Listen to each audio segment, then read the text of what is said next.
من المسائل اللي اهتم بها الأستاذ محمود كثير هي المساواة الاجتماعية وحقوق المرأة، وبيفتكر أنه حقوق المرأة ظلت مهضومة على مدى السنين أو على مدى العصور. فأنا بطلب من الأخت حسينة أن تأتي وتكلمنا عن تصور الجمهوريين لموضوع المساواة الاجتماعية بين الرجال والنساء، وبأمثلة مما يحدث في الوقت الحاضر في بعض الدول الإسلامية اللي كانت بتضع المرأة في وضع مهين وسيء، لكن بدت بالتطور الفرض أن تخرج من ما هي فيه. لوعي أكثر فلتفضل.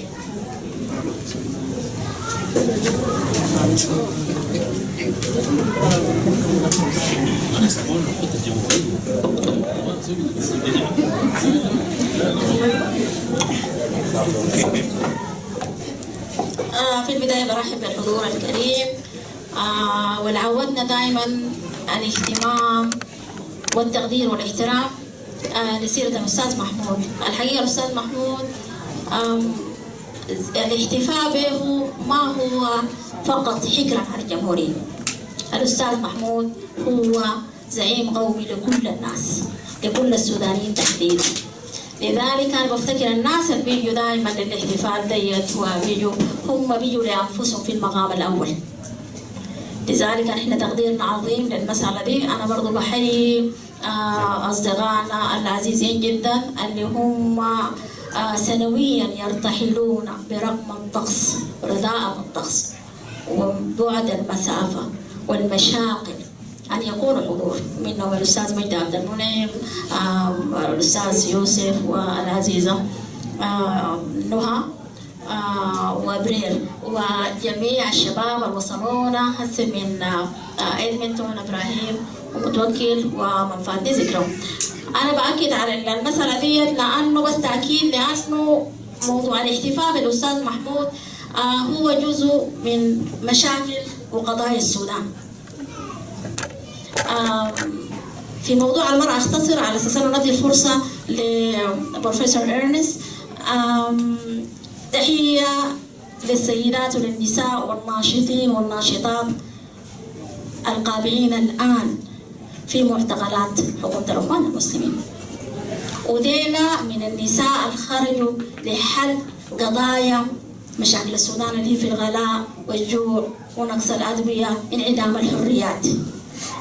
يمكن أن نتصور إن إحنا قاعدين آمنين في منطقة آمنة وحاجتنا مكفية وغيره، لكن لابد أن نغطي هذه الجهود للنساء وللمرأة وللشابات اللي بيتم ضربهم وإذلال وإهانة بقانون النظام العام.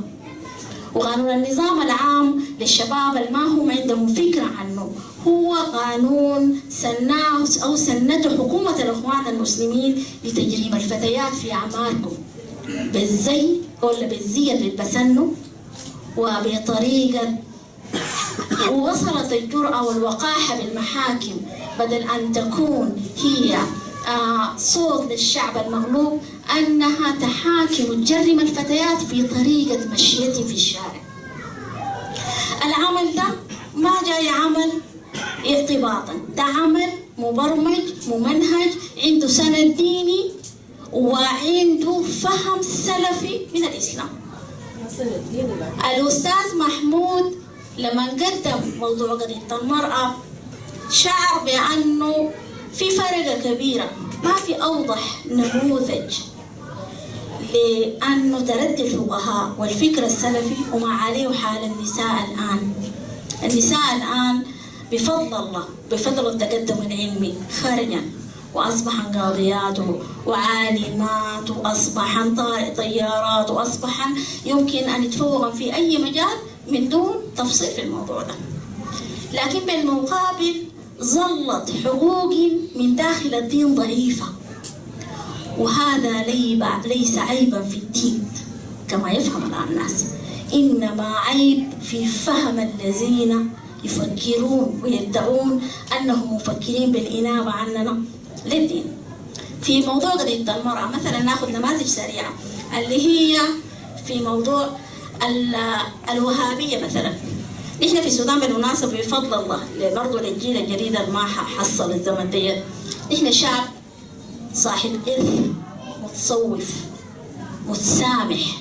علاقة الدين فيه بين الرجل والمرأة علاقة مسالمة، فيها عيوب الفقهية اللي بتظهر هنا وهناك، لكن ازداد الجلاء والسوء في 29 عام دي. في عشان يجي الفهم من الدين انه كيف انا كمرأة عايزة اظل داخل سوح الاسلام.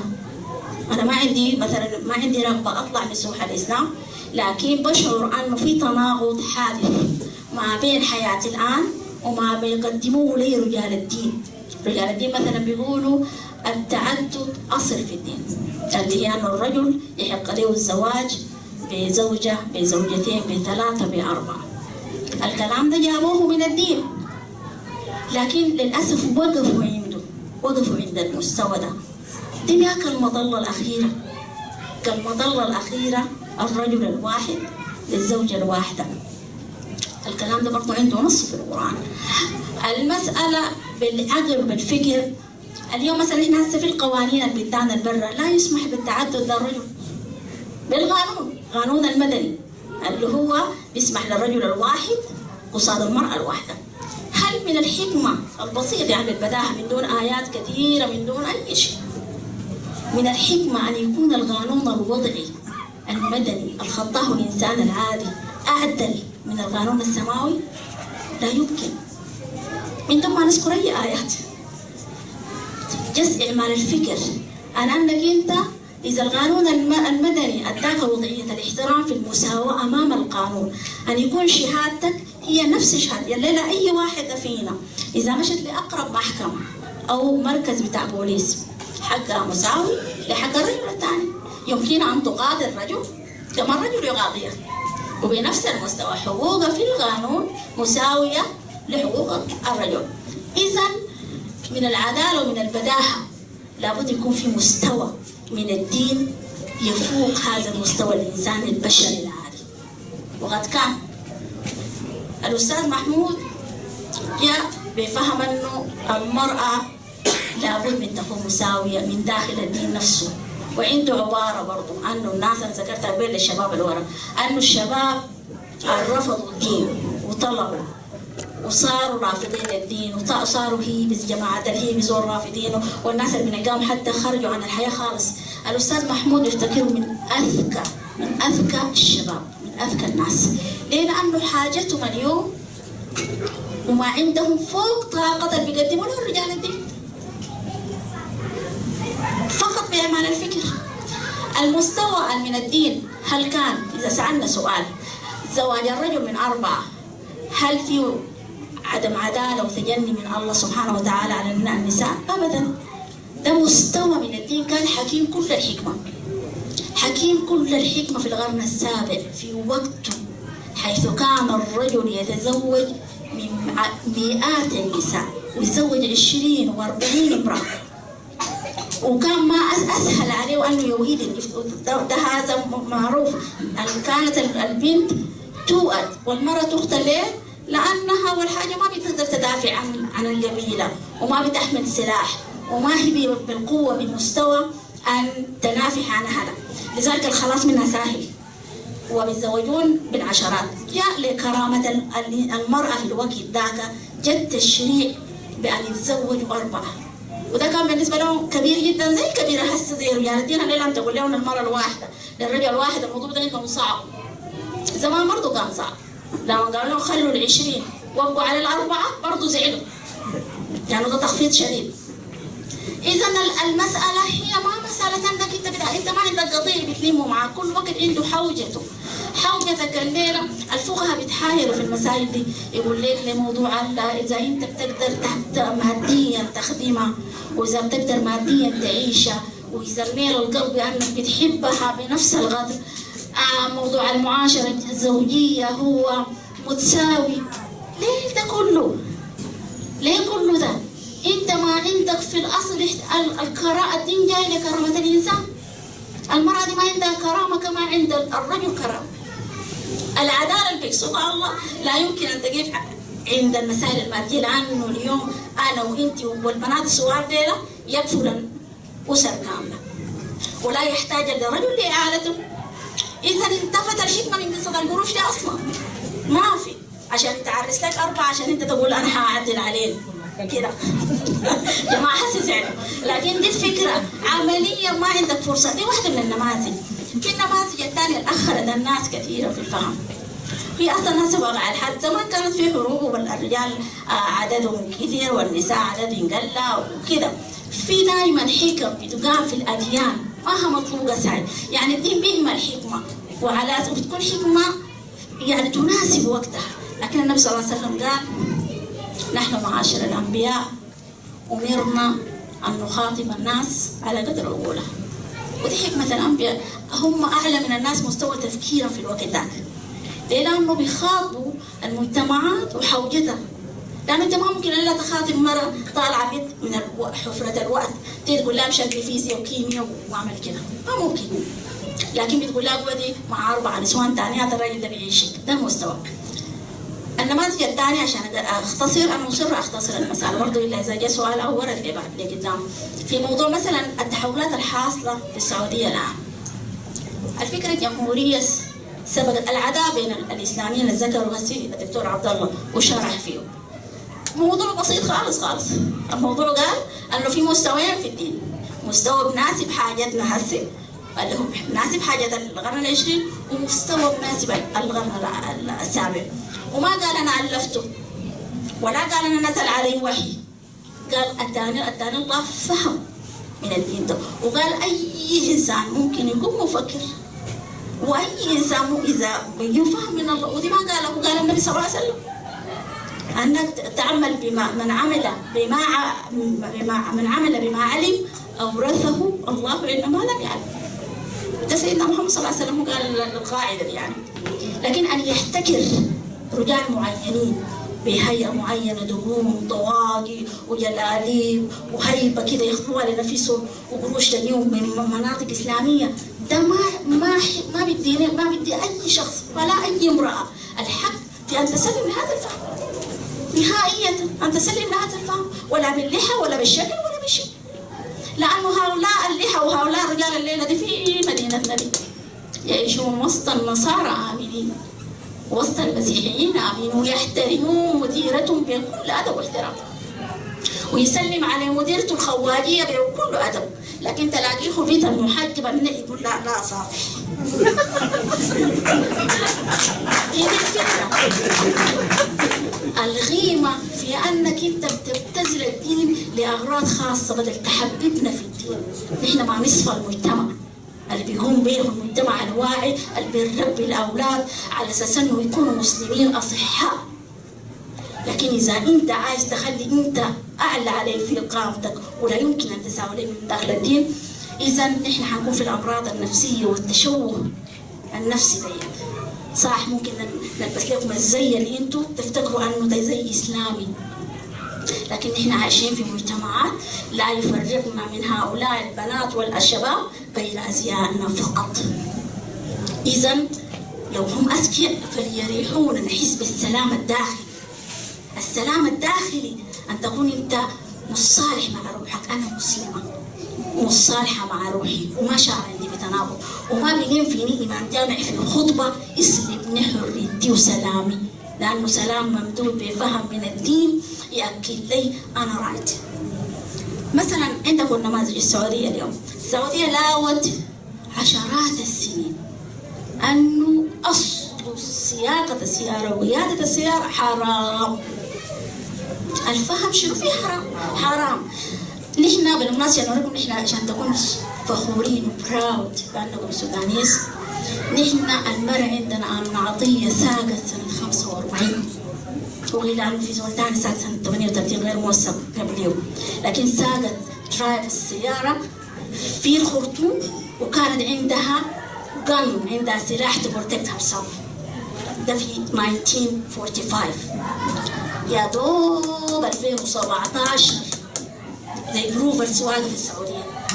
دي ما المشكلة، المشكلة نحن بناخد ديننا منهم. This is the point.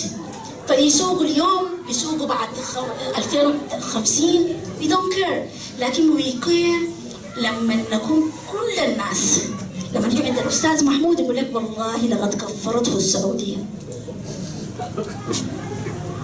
كفرته السعودية. السعودية ما بتسمح للسيدات في هذا القرن أن يسوقن سيارات زي ما حكينا 2017. ونحن هنا عندنا بالأعراف سوقنا السيارة ومرقنا مدرسات وكنا قاضيات، وما نحن كسودانيين بس، في شعوب أخرى إسلامية كثيرة تقدمت دون حوجة الإذن من فقيه. طيب السؤال، لما يجيك فقيه يكلمك في شخص كتب لك 35 كتاب ومعمل عشرات مئات المحاضرات وقال لك لا أرجو منك جزاء ولا شكورا، كل البرجو عنك أنا بفتكر حل لتناقض نحن فيه ده، فلنقرأ الإسلام بصورة مختلفة، صورة صحيحة. ما حفظت في دي برضو من النماذج المهينة. لما جو الفقهاء سألون واي ليه المرأة ممكن تسوق سيارة؟ قال لأن الجلوس بالسيارة يؤثر على الفرتيلتي ولا يستطيع الإنجاب. دي مش فتوى سو ويرد وسري صمت المسلمين. قالت السعودية، سكتوا المسلمين، سكتوا، في حين انه كان لو في فعلا وعي ديني متكامل لامتلأت شوارع الدول الإسلامية من جميع النساء وفاضت ليقولوا رجال الدين لا لرجال الدين. سمت لأنه علميا ما في حاجة كلام فارغ صح. دي أحلام فكي مصر أنه المرسوم ده بيرقم في الشارع، بس الشارع ده كله رجال ينجبر وينثى وهنا عمل فيهم. ده حقيقة. لكن الوعي بالدين لأنه عندنا هم احتكروه وافتكروا انه فقط للرجال، والكلام في الدين فقط للرجال، والتحليل في الدين فقط للرجال، لكن لازم يكون عندي ذكر وراس مغطى ومصباح حتى اتكلم في الدين. نو، انا بتكلم في الدين لانه انا علاقتي بالله، لانه انا الدين هو حلي. في حلول ثانيه، الناس اختارت حلول ثانيه، دي الفريدة اسمها بقى، دي الحريه، ان تختار الفكر اللي بيناسبك وتعيش به وتتحمل مسؤوليته. كل آتيه يوم القيامة فردا، كل زول بعتك ورقة.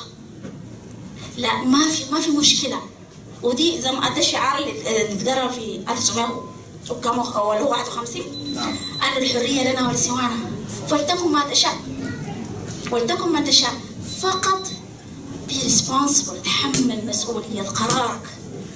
لكن ما تخلي مؤسسة دينية انت ساكن في نص الخلا في السودان يفتلك الشيخ السديسي ويفتلك وبعدين يدور. حتى لاحظوا اللعنة في الواتساب، اي شيء بيجي في الرسائل بيكون ضد النسوان باختصار ضد المرأة، ما تسوي وحرام عليهم وكلهم في النار.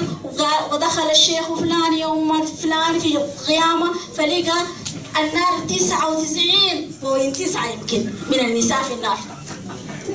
ليش شنو العداوة دي؟ ليش شنو نحن في شنو؟ أنا 99.9 كلهم في النار والباقي بس الرجال اللي في الجنة. بعدين النساء بعدم الوعي بالدين ينشروا نفس الحاجة، يوزعوها نفسها، يعني تلقاها مدورة في الواتساب. المعرفة بالدين ما دار لا قراءة المدربات الإسلامية ولا دار لا دخول خلوة، دار لا قلب فاتح على الحقيقة ودار لا فكر. الموضوع ده قال الأستاذ محمود باختصار من دون هي لمعنة شديدة. قال يا إخوان الدين ده ما حيكر عليه زول، الدين ده بتلقى فيه حاجتك، والدين الرولز حقته واضحة، عمل بالحاجة اللي تعلمتها إن شاء الله غير واحد بينفتح لك طريق آخر بمنتهى الاختصار منتهى البساطة. العيب زي ما قلت في أن نخلي مؤسسات هي التفكر بالإنابة عننا. الليلة في السودان بمنشيد كبير كتبوا رجال الدين نحن لا نمانع فأن نسمى بأننا علماء السلطان، ولا خلنا الكلام ده مكتوب ارجعوا لي قالوا إحنا والله ما عندنا مانع، يقولوا نحن علماء السلطان. علماء السلطان ده اللي قالوا الأستاذ محمود وكتب فيهم كتاب، وكتب فيهم قال أنه اسمهم رجال الدين واسمهم علماء السلطان، وكانوا زعلانين في الموضوع ده لما وصلت مرحلة الردة. هسه محاربات الأخوان المسلمين كاتبين نحن في الهيئة المسلمين ولا لا نمانع فأن يطلق علينا بأننا علماء السلطان. الملاحظ للأسف هؤلاء من ناخذ منهم ديننا. في موضوع المرأة دائما النماذج واضحة تماما، يقول لك أن المرأة لا يمكن أن تساوي الرجل في الشهادة. ده بالنسبة لغة السعودية قد يكون جاهز جدا إذا ساقت 2017 ولسه الناس ما ساقت. السواقة حتكون في نصف فبراير، أنا ما أعرف الحكمة في نصف فبراير حتى يسوقها. وبعدين الشعب يكون هو شغال فيهم في أنه حيكون في حوادث وحيموتوا الناس وحيخشوا البيوت وما تمرقوا، وكله ده عدم احترام للمرأة. دي المؤسسات الخطرة اللي احنا بنستغي منها ديننا مجددا. عندنا احنا في السودان النساء كانت قاضيات في الشريعة الإسلامية. هسي في ناس بالعاطفة رجال الدين خلونا لما نقول الشريعة الإسلامية ما بتصلح لإنسانية القرن العشرين، هسه صارت نص القوم. كيف يعني الشريعة الإسلامية بتصلح الإسلام؟ ده كلام قاله الأستاذ محمود. صحيح قاله الأستاذ محمود، قاله الأستاذ محمود ما في صبوا عليه، لكن قال حاجة، قال أنه الشريعة الإسلامية كانت حكيمة في وقتها كل الحكمة، لأنها تشريع ما هي كل الدين. قال الشريعة كأنها مشرع، هي ما شرع من الناس من الدين للناس عشان يماثل حاجته. عندنا مثل لطيف كنا بنقوله ونحن كنا صغار بنستمتع به جدا من ذلك. قال إذا كان عندك طاقة قماش أقلوف فيه like 20 meters وعندك كيدز عمره 7 years old، بتقوم تشيل من الهدوم دي من الطاقة دي من الكلوث ده تفصل لها دريس ولا جلابية ولا بنطلون وقميص عمره 7 سنة. لما هذا الكيدز عمره 7 years بقى 21 years، هل معقول تجيب نفس البنطلون وتحشره فيه عشان هو ده البنطلون الأول؟ لازم يظل الأول. ولا بترجع للطاقة دي وتفصل لها من 20 وتفصل لها في 80 وتفصل لها لما يموت ببداهة ببساطة سيمبل. ده الدين كده، الدين أن تلقى فيه حاجتك بس، لكن ما ممكن تقول لي لا يمكن. في الشريعة قالوا المرأة لا يمكن تساوي بين الرجل والرجال قوامين على النساء مهما كان. ده في الشريعة صحيح، لكن في الدين ما في، لأنه نحن عمليا بالنماذج في المحكمة بتكون هي قاضية، بيكون الغفير حقها رجل يعني. في الشريعة شهادة راجلين غفيرين يساوي شهادة القاضية دي، وده مش تدني لموضوع الغفار والقاضي، لكن لأنه تعليميا هي قاضية وهو حاجب المحكمة، وظيفته حاجة محكمة وظيفة وهو قاضي.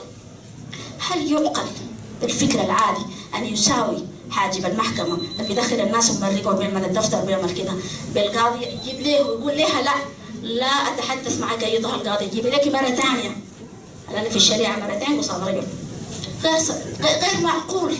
لكن هل ما كان صحيح؟ كان صحيح وكان حكيم في وقته، لكن ما الليلة لما بقيت تقرا قانون، لما بقيت قاضيات، لما بقيتوا في ناسا وفي الفلك وبتطيروا بالطيارات لمارس وتفتشوا في مويه في مارس ولا ما في مويه. لذلك ما ممكن يجي واحد يحكمك يقول لك انك انت شهادتك ناقصه. بقول له لابد، بس ببساطه بقول له والله لابد ان يكون هنالك فهم من الدين افضل من الذي عرضته عليه. باختصار، هل نمشي نفتش ولا نكفر بالدين ولا نبقى في التناقض النفسي ده؟ يعني يجي واحد صغير من اخوانك يقول لك والله انت في النهايه ولا بتسوي حاجه، ولا يجي يضربك راجلك لانه في الدين كلكم تكونوا تابعتوا حادثه البروفيسور قاسم بدري. انا برضه حاخذ نماذج واختم بها، هختم لكم بها قصص في هذا المستوى طويل، لكن انا بس بطلب من اي سيده في المنطقه واي رجل ان يفكر في الموضوع ده بالنموذج، ما بما ورثوا عن رجال الدين. ما في شخص بينكر فضل جامعة الأحفاد في التعليم النسائي في السودان. أول حاجة البدري هم من أفذاذ الناس المعلمين والمربيين والذين خرجوا في موضوع تعليم المرأة. ما في كلام، ما في شك. بعدين ما قاموا من العمل ده من بدري جدا. لما طلعت الفيديوهات اللي فيها الأستاذ قاسم بدري بيطارد في البنات وبيضرب فيهم، كانت حاجة شوكينج، كانت صدمة. لكن ما هي صدمة في حد ذاتها، في صدمة أكبر منها 3 صدمتين. صدمة البنات اللي قالوا معلوم ما يضربنا، مع أبونا بابا بدري ما يضربنا، انتوا مالكم زعلانين. البنات قالوا للرأي العام من حق أستاذنا والبروفيسور أن يجلبنا ويضربنا ما زي أبونا. وجو الرأي الثاني لما الأستاذ والبروفيسور قاسم بدري نفسه قال ضربتهم وبضربهم وضرب ذاته في القرآن فيه.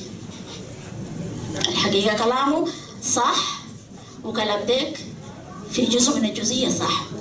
ليه؟ لأنه حين قامن بفهم يتربى بفهم أنه الراجل يمكن أن يضرب المرأة، ما في مشكلة، لأنه الأب بخاف على بنته بيضربه، لأنه المدرس بخاف على التلميذ من أنه يصيع وما يتعلم بيضربه. لذلك هين جامن الفهم ده معلومة زي بابا يضربنا، which is wrong. ما في كرامة في الضرب. نحن في البلدان المتقدمة انت ما بتضرب الحيوان الفت، ما بتضربه، إذا ضربته بتلقى سيرتك في النيوز. لكن أن تبرر وانت طالب جامعي وفي كلية، ما كلية الدرمان الإسلامية، الأحفاد الجامعية اللي هي الفرد حقها بيجي من الخواجات اللي عندهم التقدم وفيها مناهج متقدمة لنصرة المرأة وسندها ودعمها. لكن لأنه برضه في النهاية الموضوع عنده علاقة بالدين، عنده علاقة بالفهم السلفي للدين، اللي هو أنه واضربوهن. الآية دي موجودة.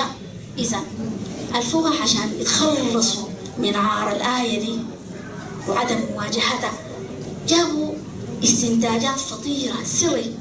يقول لك يا أضربوهن إذا قل الأدب نشزا، يعني حتى مهما يكون الزوجة قلت أدب، أقول بأي صورة أساءت الأدب مع زوجها ما عنده الحق يضرب، عنده الحق زي ما دخل بالمعروف يطلق، يمشوا أقرب محكمة يتفارقوا.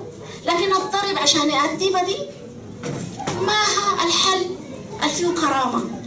من الحاجات الفطيرة عشان ما قدروا يواجهوا المستوى الثاني من الدين اللي هو تكلم عنه الأستاذ محمود، قال فليضربها ضربا خفيفا غير مبرحا. اللي ضربها بالمسواك، المهم يقوم السنة دي يضربه. عشان كده جاء الفهم اللي خلى البنات ما يعرفوا الفرق انه الضرب حلال والضرب حرام. الضرب حرام وشرعة غابة تخلصوا منه الناس المتحضرين. هل الإسلام أقل حضارة من القوانين في الوست؟ If you want to say yes، إذا خلاص فليضربوهن. لكن لأنه الأستاذ محمود قال لا، كان في فهم أنه الإسلام متقدم عن الغرب، لكن أخروه رجال الدين، أخروه الناس اللي عايشين في التناقض في الفهم. المسألة بسيطة لكل النساء ولكل الرجال بإعمال الفكر، أنك أنت حريص أن تكون في سوق هذا الدين العظيم اللي هو فيه اسمه الإسلام، موضوع عنده علاقة بالسلام والسلامة، سلامة النفس والراحة، وما تكون أنت متناقض، ما تكون أنت معذب، تطلع من المدرسة وأنت أنا سويت صح ولا سويت غلط، المفروض يحصل كده، أنا امرأة ناقصة عقل وناقصة دين. ما في زول ناقص عقل ناقص دين أصلا اللي آخر نفسه هو براو. لكن على أي حال عمليا البنات بيجلسوا في الامتحانات بتكون دائما أوائل الشهادة من البنات، والأولاد بيكونوا بعدهم. دي المسألة. الفكرة إذا برضو من الحاجات اللطيفة الأستاذ محمود اختصر قال المرأة ليست عدوة الرجل، لكن الجهل عدوهما معا. الموضوع في موضوع المرأة من دائما فكروا فيه، وأي كلام يجي يقول لك دي مؤسسة دينية قالت ده حرام وده حرام وده حرام، بالله رجاء توقف دقايق وفكر في أنه الحرم شنو والحرم ثم أنظر اللي قدام. مرة ثانية شكرا للحضور، وبترك الفرصة لإرنس، وآسفين للإطالة مرة ثانية.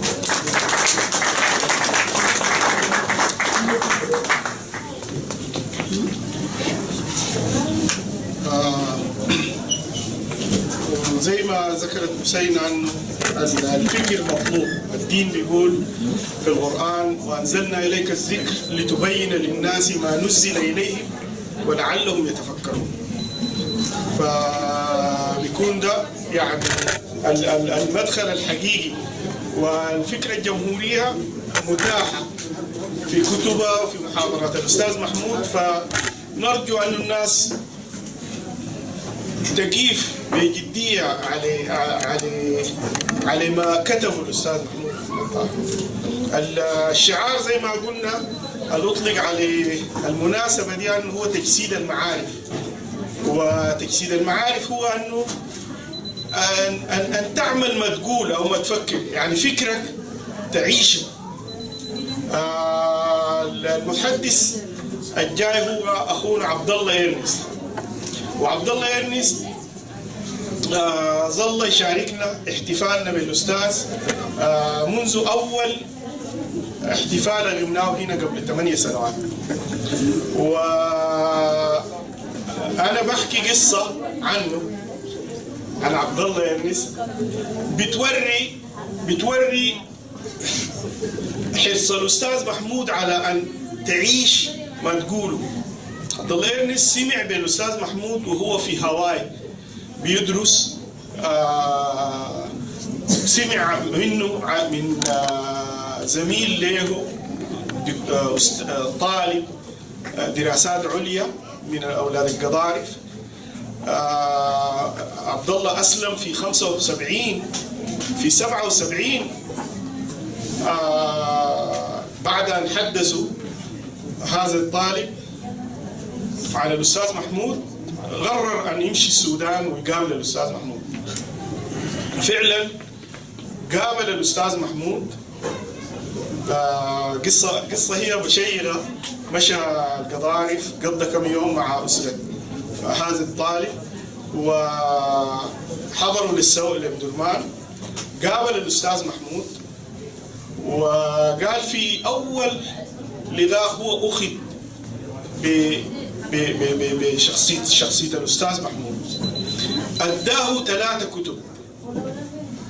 كتب بالإنجليزي كتبوها الأخوان الجمهوريين في محاولة لشرح الفكرة الجمهورية. عبدالله إرنست أخذ الكتب وعلى عجل يعني قرأ 3 كتب، وبعد يوم أو يومين رجع للأستاذ. قبل ما يرجع هو قرر أنه يقعد مع الجمهوريين لفترة، فقال أخذ السوت كيس وجعل منزل الأستاذ محمود، خلى الشنطة برا. والأستاذ محمود سأله بعد السلام، قال له أنه قريت الكتب؟ قال لي وجدت شنو؟ فعبدالله إرنست قال له أنا لقيت أنت الحق اللي أنا ببحث عنه. You are the truth I'm looking for. فالأستاذ محمود قال له ما ممكن تجزم بكده، يعني من القراية عننا ما ممكن تجزم عنه. إيه رأيك إذا جيت قعدت معانا وشفتنا بنعيش ما كتبناه وقام بنقول؟ يعني الكي هنا المفتاح انك انت تعيش ما تقول او ما تكتب او ما تعتقده. ف الفكرة الجمهورية ممكن الناس تنظر لها كترف ذهني او ترف فكري، لولا انها بتلامس دائما واقع الناس وتسعى في حل مشاكل الناس. المشكلة الحقيقية اللي حسه مواجهة العالم كله هي مشكلة السلام في العالم. يعني حسه بس الناس لو مددت فكرها عاينت انه كوريا الشمالية بتملك قوة نووية وعلى رئاستها شخص مقبول، يعني ما في 2 بيختلفوا في انه الرئيس كوريا الشمالية ده زول ما طبيعي، يعني ما في كامل وعي. بنفس المستوى عندنا في امريكا جاء ترامب وهو زول لا يقل يعني جنونا من رئيس كوريا، ويملك قوة نووية. فبس لو تصورنا انه العالم ده في مشكلة حقيقية، مشكلة سلام، ممكن في اي وقت واحد من ديل يضرب. وقبل ايام اطلق انذار خاطئ في هاواي بانه اطلقت صواريخ نوويه عليها، وخلى خلى الايلاندز كلها في هلع حقيقي. يعني الناس دخلت الملاجئ، دخلت. ف عبدالله انس حيتكلم لنا عن مشكله قضيه السلام وحل الفكره الجمهوريه لها. يعني كيف انه الفكره الجمهوريه ممكن مقدمه حل لمشكله السلام الفردي والعالمي. فليتفضل مشكورا.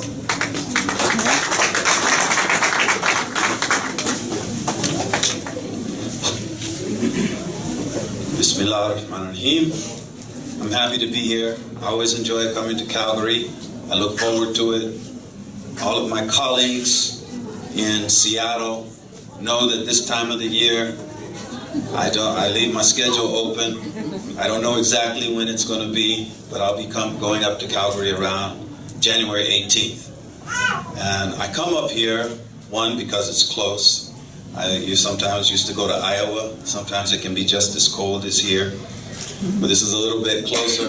But I also come because it's family here. I feel like I'm part of the family of Khalid and Husseina.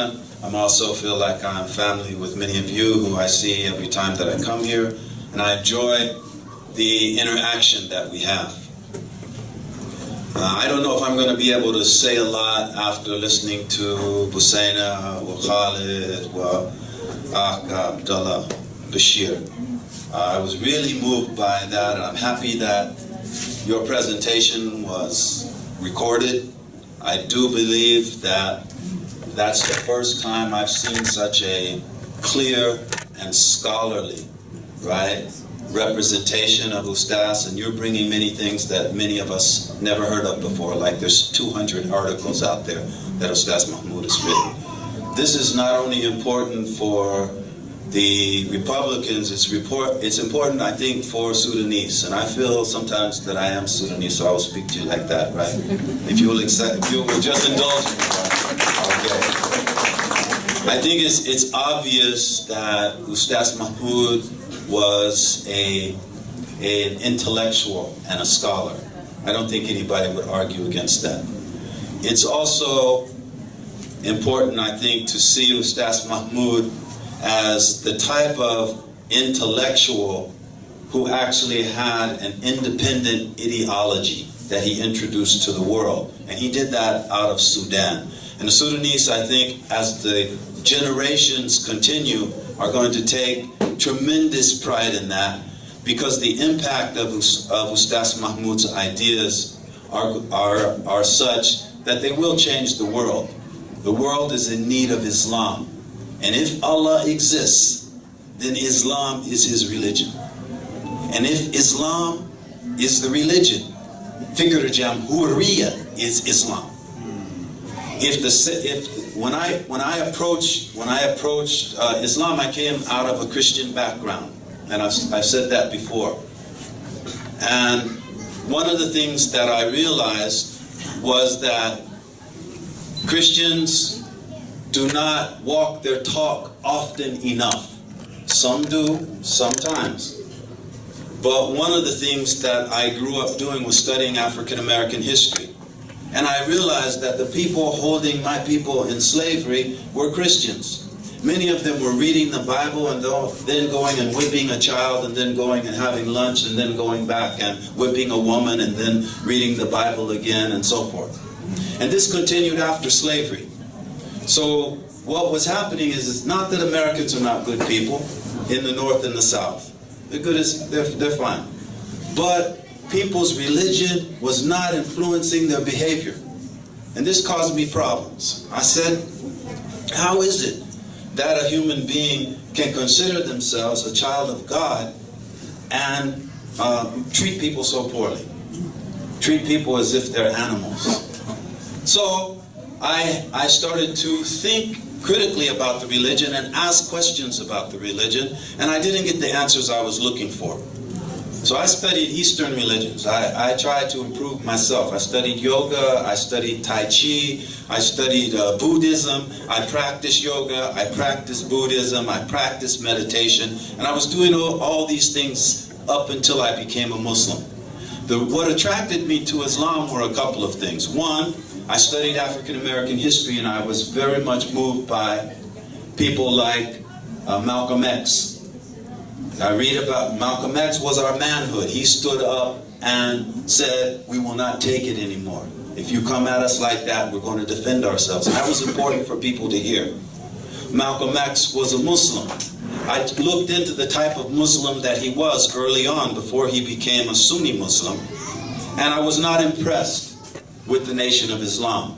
The primary thing that didn't impress me is because I have 4 sisters and a mother, and many strong matriarchs in my family. Some of them are preachers. My grandmother was an ordained Presbyterian minister. Her father was a Baptist minister and like that.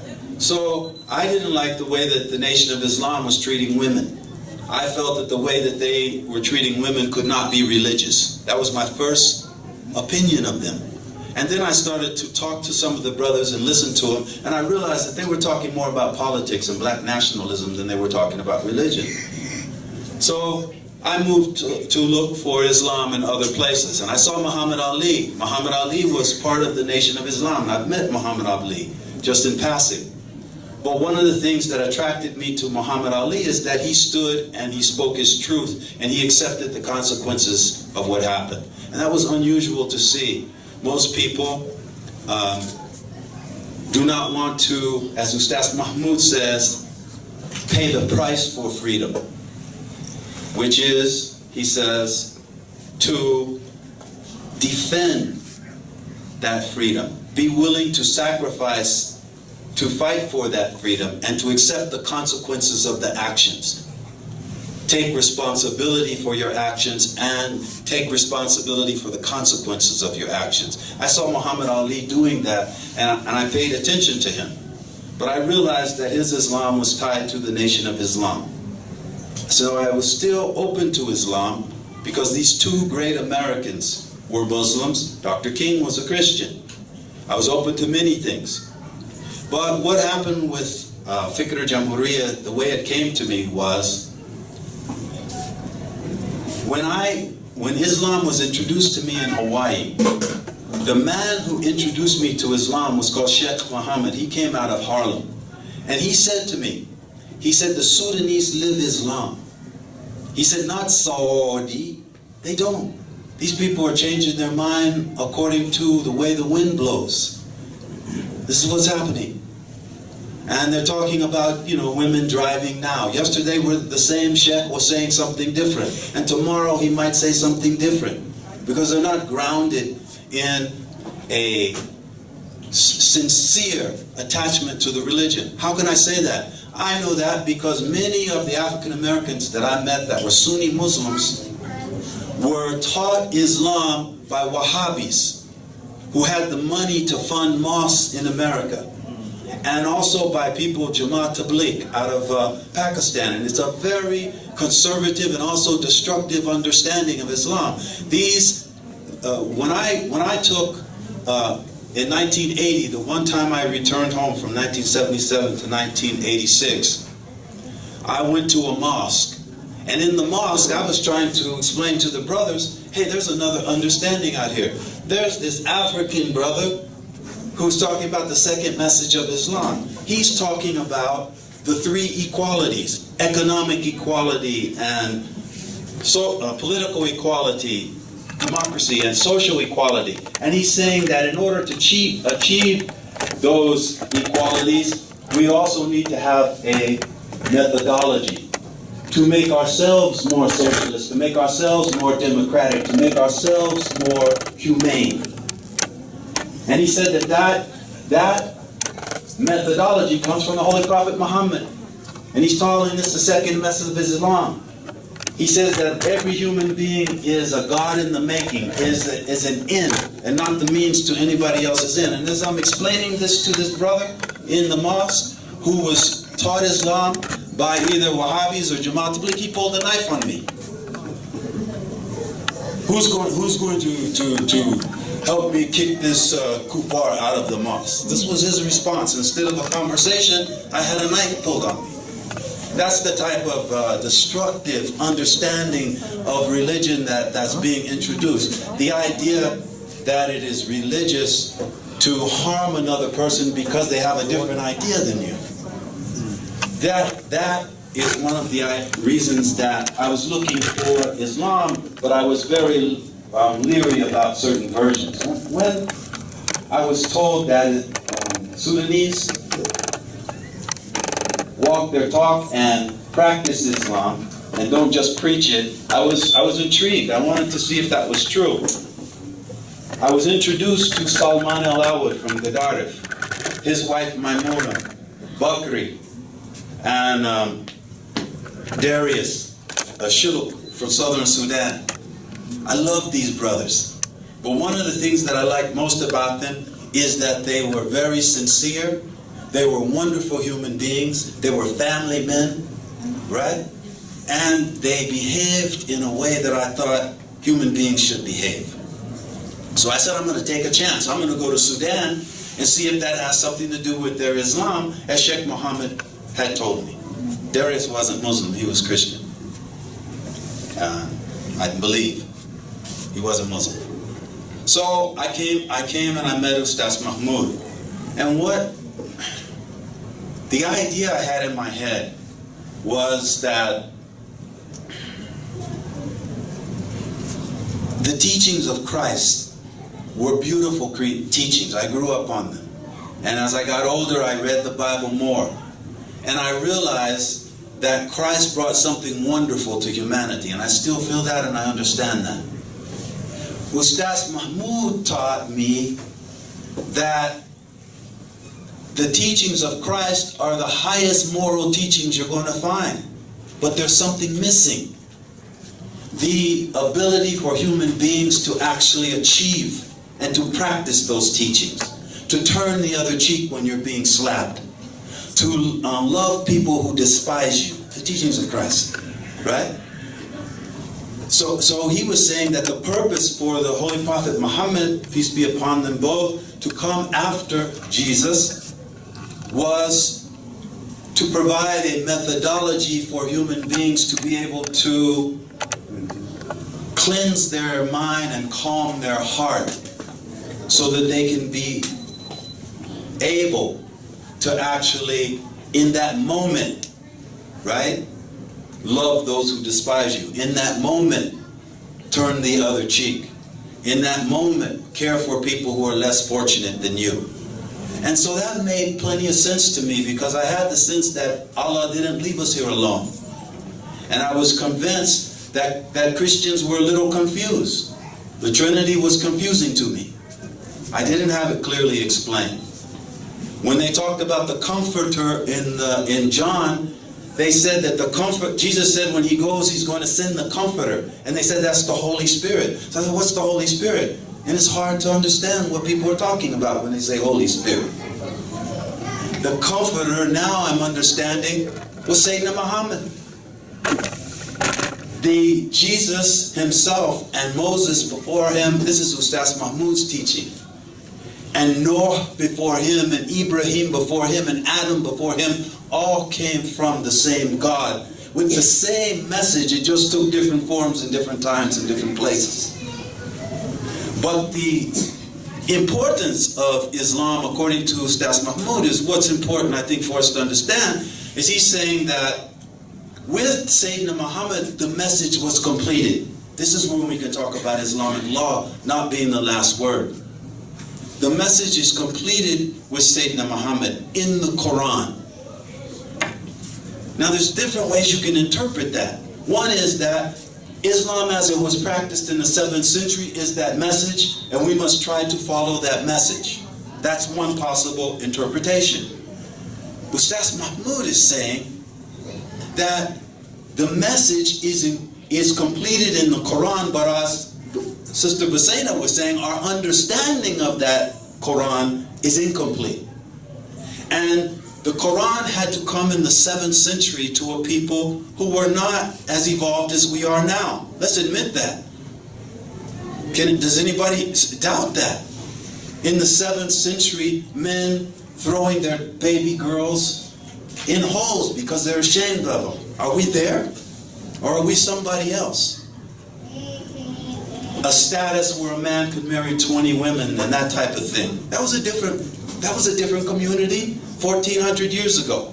But the Quran has a message and had a messenger in the 7th century that has a different standard. That is the original message, revealed in Mecca for 13 years, above the capacity of the community, so it is abrogated, it is set aside, and what came to the community is what they could understand. And the Holy Prophet Muhammad, peace be upon him, has a hadith that says, we the prophets are ordered, that's not the word, right, to teach people according to their ability and and their understanding, right?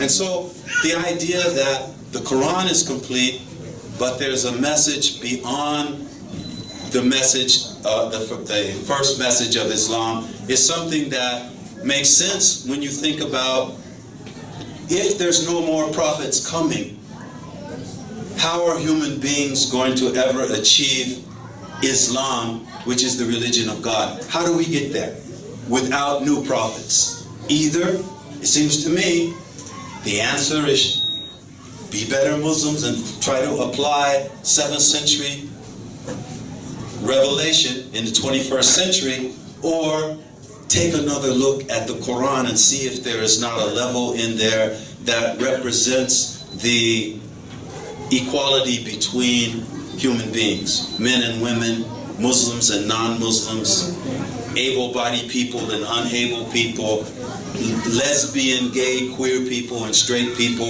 able-bodied people and people with physical challenges, humans. The idea that all human beings are equal. And then offers a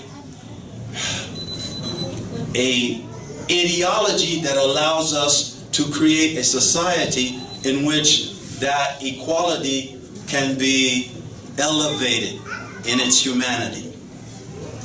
If we're talking about economic equality, a socialist state where people's basic needs are met, democratic equality, democracy, where people's freedom and dignity is recognized. Not this stuff in America where I just came from, where capitalism compromises the democracy. And the Ustaz has written about that, and it's written up here.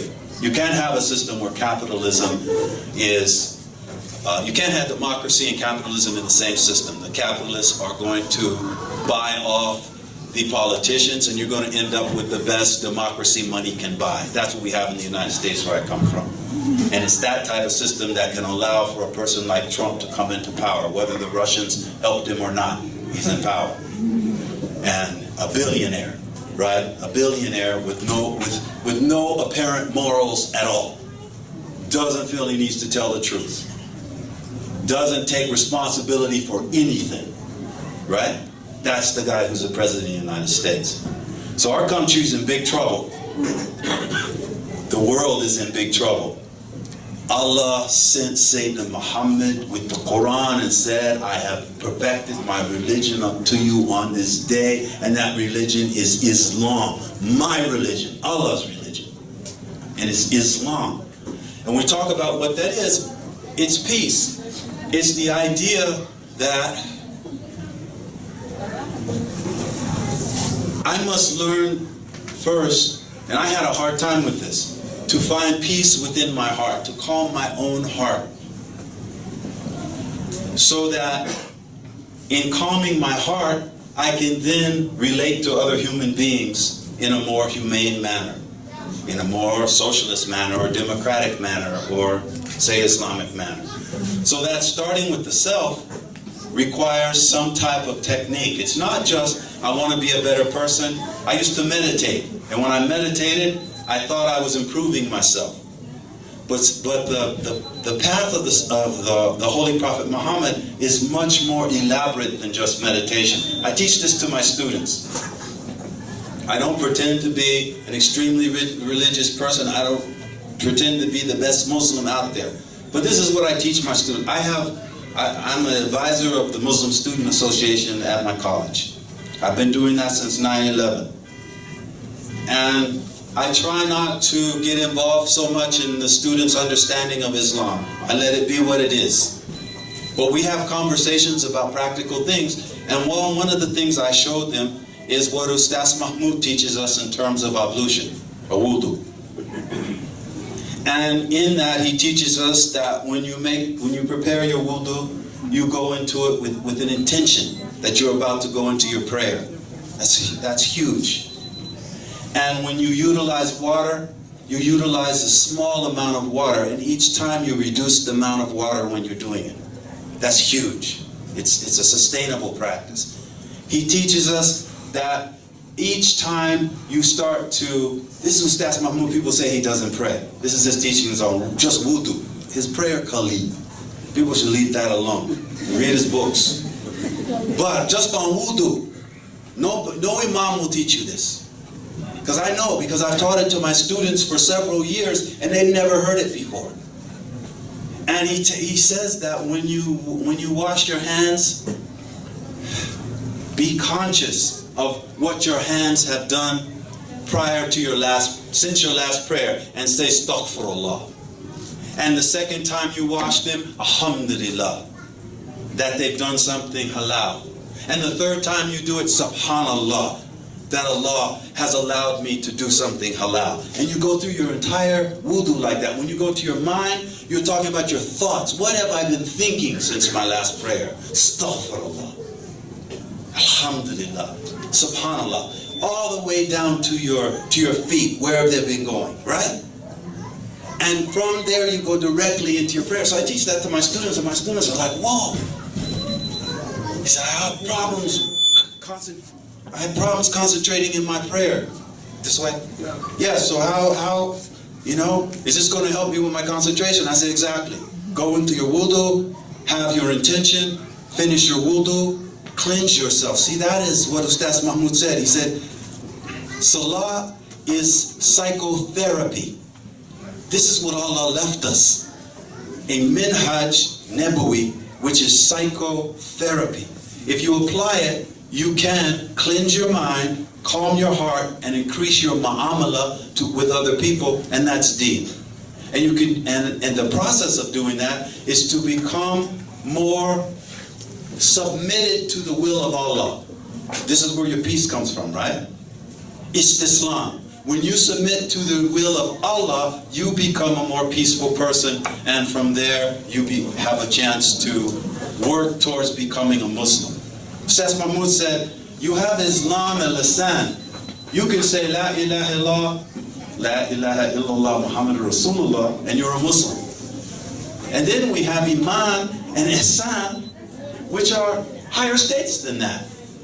That makes Islam down here, Iman here, Ihsan there. Ustaz says the Islam that Allah is talking about when he said, on this day I've completed your religion, and I've called that religion Islam. He's not talking about Islam al-Islam. He's talking about the Islam of Sayyidina Ibrahim, who didn't pray like Sayyidina Muhammad, but was awwal al-Muslimin, according to the Quran. What is his Islam? He's so submitted to God as when the people were lowering into the fire to burn him to death, Jibril comes to him and says, take my hand. And he says, who are you, Jibril? From my God? Yes. Then why would I need to take your hand, Jibril, if my God knows I'm in the fire? And Allah said, salam on the fire. And the fire burned cool around Ibrahim. This is salam. That type of sincerity and that type of closeness to Allah, when the angel Gabriel comes to you and extends his hand to take you out of fire, and you say, I don't need your hand. So Ustaz Mahmoud clarifies that. He clarifies that above ihsan is three levels of certainty. And at the top of that third level of certainty is the Islam that we're really trying to get to. And the certainty is important because not only do you have to calm your heart, you have to clarify your thinking. We're supposed to become more kind and compassionate people, but also more intelligent people, making the right decisions on a constant basis. So, Ustaz Mahmoud's teachings impressed me. When I first read those books that Khalid was talking about, they impressed me. Because not only was he talking about making yourself a better person, he was saying make the world a better place, and that this is Allah's intention, and that was the purpose of Islam being revealed in the first place. And I'm going, this is just mind-boggling to see something like this, and nobody knows about it. The last thing I'll leave you with, maybe we'll have time for some questions, is this. Many brilliant people have written different books about how we should behave ourselves and how we can improve our health and improve ourselves. There's self-help books all over that we can gain access to. And many people claim to be the practitioners of many different religions. My experience with Ustaz Mahmoud is my experience with Ustaz Mahmoud is that, you know, there's so many stories about him practicing what he preached that, you know, like when he's going to the gallows and they remove the hood, he's smiling because Ustaz was submitted to the will of God. He wasn't fighting it. He knew exactly where he was going and why he was going there. And he knew he was going to his God. And he didn't have any reason not to smile. This is Ustaz Mahmoud I knew. And that smile, that man who's so confident and so content, 9 years I saw him confident and content. Rajul Shuja, but at the same time, passionate beyond anything you can imagine even. So compassionate. The way he treats people, but a warrior at the same time. I'll give you the example. Elamin Dawood, I didn't even know who he was. This Rajul Deen, listen, this man of religion, Rajul Deen, Sudani, is evidently saying some of the most horrible things about Ustaz Mahmoud that a Sudanese person can say about another Sudanese person. This is Rajul Deen. I didn't know about this until Elamin Dawood passed away. I came into the saloon. When I entered into the saloon, the brothers and sisters were talking. I was listening to the brothers, and they were saying, "Oh, Elamin Dawood passed away." I said, "Well, who's he?" Because I didn't know. I didn't have access to a lot of things. So I said, "Who is he?" "Oh, he's this man. Oh, he's horrible. He said he's this, and that we're dating the sisters and all kind of craziness." I said, "What?" He talks against Ustaz Mahmoud and he says the most horrible things. Really? And so I'm like, you know, in my heart, I'm feeling like, well, I'm glad he's gone, right? And the brothers seemed pretty happy too. Ustaz Mahmoud came into the room, and the first thing he said to us was, "Akhuna, Akhuna. Elamin, I know you've heard Akhuna, Elamin Dawood has died." And then I don't remember his exact words, but he basically said, none of you should have anything in your heart but compassion for him. He will suffer enough, and he doesn't need you to what? To add on to his suffering.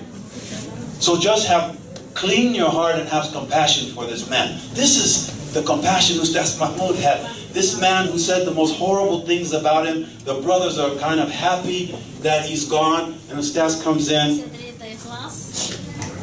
He said, read Surah Al-Ikhlas 10 times and read it by Ikhlas. Read it with sincerity.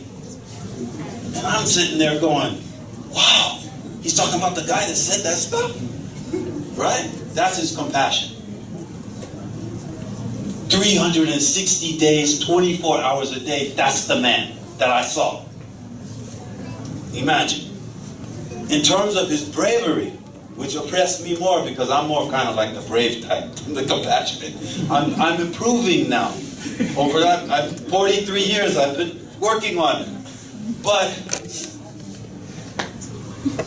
during those last days, the brothers have been in prison. The opposition is very strong. They're intending to lynch Ustaz Mahmoud. I use that word, lynch Ustaz Mahmoud.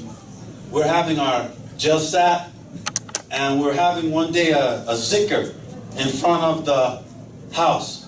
And Ustaz Mahmoud is standing like he used to stand in the zikr. Allah, Allah, Allah. And Ustaz didn't zikr. Everybody's zikr. Ustaz is just in the center. I'm right here with the munshideen. I'm not really a munshid, but I can zikr okay. So I'm standing with the munshideen right here, and Ustaz Mahmoud is right there. And he's standing like that. And so I'm standing here, and the sisters are on the other side of Ustaz here, and all this is brothers here. Okay? And we're chanting. Ustaz is here. Some person, nobody knew, worked his way through the crowd, and he stood, Ustaz is here, he stood right here with his hand in his jalabiyah, next to Ustaz Mahmoud. Huh? Just standing there. Now, I said, I'm more courageous than I am compassionate, so I was thinking of all the things I'm going to do to this man if his hand comes out of his... Yeah, I'm sorry, astaghfirullah.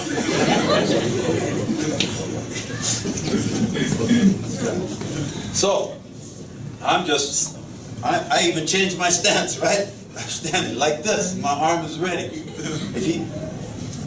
He stood there for at least 10 minutes. Ustaz Mahmoud didn't even look at him. Ustaz Mahmoud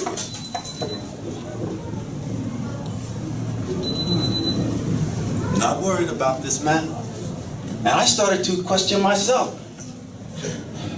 Why am I so worried about this man? Right? Ustaz doesn't seem to be worried about this man. And then, after a while, Ustaz Mahmoud, he tightened his jaw just a little bit. He went from like this to like that. That's all he did. Just tighten his jaw. And this guy, he started laughing like a child. And he just walked away. What I learned from that one is, this man fears only God if he fears God. He only fears God. He doesn't fear humans. That was real clear to me. The second thing I learned was, he doesn't need my protection. I felt really bad because my thinking was, I'm going to protect him.